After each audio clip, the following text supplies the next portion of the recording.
झारखंड कर्मचारी चयन आयोग के द्वारा ली गई सीजीएल परीक्षा को लेकर बवाल मचा हुआ है। एक और सीआईडी जांच में अब तक जो बातें सामने आई उस पर डीजीपी ने बयान दिया और बताया कि किसी तरह का पेपर लीक नहीं हुआ है, कोई साक्ष्य अब तक नहीं मिले हैं, तमाम अब तक की रिपोर्ट कोर्ट में पेश किया जाएगा। लेकिन इसके बाद ही बवाल मच गया और नेता प्रतिपक्ष बाबूलाल मरांडी ने सवाल उठा दिया। पहले यह आपको बता देते हैं कि जेएसएससी सीजीएल की परीक्षा 3 पाली में झारखंड में हुए थे। उसके बाद से लगातार आरोप लग रहे थे कि झारखंड में जो परीक्षा हुई इसका पेपर पूर्व में ही लीक हो चुका था। इसे लेकर जमकर बवाल हुआ, सड़क पर छात्रों ने उत्पात मचाया। इसके बाद कोर्ट का सहारा लिया, जिसके बाद रांची पुलिस ने मामला दर्ज किया और जांच शुरू की। बाद में इस पूरे मामले की जांच का जिम्मा सीआईडी को दे दिया गया और सीआईडी ने पत्र जारी किया, विज्ञापन निकलवाया अखबारों में और तमाम छात्रों से साक्ष्य मांगा कि आपके पास जो साक्ष्य है, जिस आधार पर आप आरोप लगा रहे हैं, उन्हें हमें दे दीजिए, इसकी जांच करेंगे।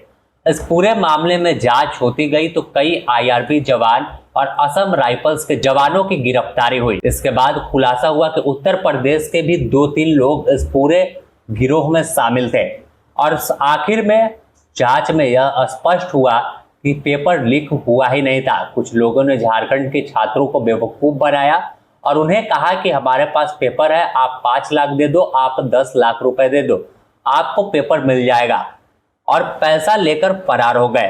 किसी तरह का कोई पेपर किसी के पास नहीं था। पहले आप डीजीपी का वह बयान सुन लीजिए। मुद्दा हमारे सामने आया था, वो ये था कि पेपर लीक किया है कि नहीं किया। और जैसा कि मैं कई बार पूर्व में मीडिया में भी और कई फोरम में बोल चुका हूँ, इवन हम लोगों ने माननीय उच्च न्यायालय में भी जो एफिडेविट फाइल किया उसमें भी हमने यही बात बोली है कि अभी तक जो तथ्य हमारे समक्ष आए हैं उसमें पेपर लीकेज के प्रमाण हमको नहीं मिले हैं। और जैसा कि मैंने पहले बताया कि हमने करीब 5-6 दिन तक अखबारों में ऐड निकाल करके लोगों से कमेंट्स या आवेदन या इन्फॉर्मेशन प्राप्त की थी। करीब 55-60 ऐसे कमेंट हमारे पास में आए थे। उन सब का हमने एग्जामिनेशन किया। उसमें एक इम्पॉर्टेंट था, किसी बच्चे ने एक कागज़ पर हाथ से लिखे हुए answers, no question only answer लिख करके भेजे कि भाई ये जो है एग्ज़ाम के पहले उसने एक दूसरे बच्चे को ये पेपर देखा था, तो हम लोगों ने उसको भेजा ऑफिसर के लिए। अब देखिए इसमें क्या है, हमें जो बताया जा रहा है कि जो कुछ कोचिंग इंस्टीट्यूट्स भी हो सकती है या कुछ बच्चे भी हो सकते हैं, इन लोगों ने क्या किया है, शाम को अपने मोबाइल को बैकडेट करके, बैक टाइम करके, कुछ आंसर्स को कागज़ पर लिख करके, फ़ोटो खींच करके फिर मोबाइल को फॉरवर्ड टाइम कर दिया। तो ऐसी फ़ोटोग्राफ जो है उसको देख करके ऑफिसर ये बता नहीं सकती है कि मोबाइल फ़ोन को बैकडेट किया गया था कि नहीं किया गया। इसलिए ये तथ्य अपने में पेपर की लीकेज के बारे में पर्याप्त नहीं है। परंतु दूसरी ओर ऐसे हमने कई बंदे पकड़े जिसमें बहुत सारे लोग हमारे आईआरबी बटालियन के गिरिडीह के हैं, जिन्होंने लोगों को बेवकूफ़ बना करके कि हमारे पास क्वेश्चन पेपर है, हम पेपर लीक कर देंगे, उनसे 10 लाख, 8 लाख, 5 लाख प्राप्त किया, बरामद किया। उसमें से करीब 10 व्यक्तियों को हम लोगों ने अरेस्ट करके जेल भेज दिया।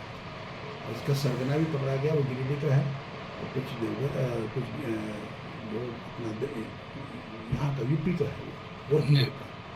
तो जांच आगे चल रही है और हाईकोर्ट ने हमें निर्देश दिया है कि आप जल्द से जल्द जांच को पूरा करें।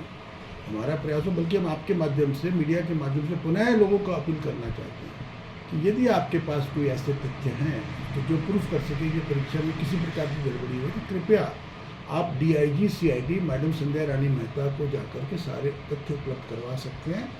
हमारे पास उपलब्ध कराए गए हर तथ्य की हम निष्पक्ष जाँच करेंगे और जो भी लोग दोषी होंगे उन पर कड़ी कार्रवाई करेंगे। इसके बाद नेता प्रतिपक्ष बाबूलाल मरांडी ने अपने सोशल साइट एक्स पर लिखा कि जेएसएससी सीजीएल पेपर लीक मामले में सबूत के तौर पर जो स्क्रीनशॉट उपलब्ध कराए गए थे, फॉरेंसिक जांच में वह सही पाए गए हैं।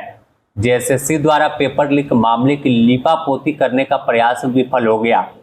पूर्व में अधिकारियों ने बगैर किसी जांच के हेमंत सोरेन का दामन बचाने के लिए छात्रों को ही झूठा बता दिया था। फॉरेंसिक जांच में सच्चाई सामने ला दी। भ्रष्ट अधिकारियों और हेमंत सोरेन के करीबी मित्रों तक तार घोटाले के पहुंच गए हैं। राज्य सरकार सीबीआई जांच का आदेश दे तो इस संगीन मामले का पटाक्षेप हो जाएगा।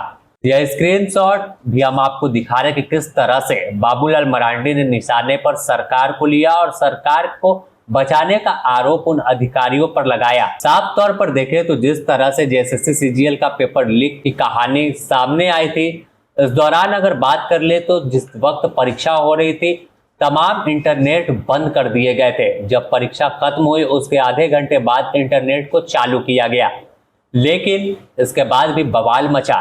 जेएसएससी ने भी तमाम पहलुओं पर बताया कि आखिर पेपर लीक कैसे होगा।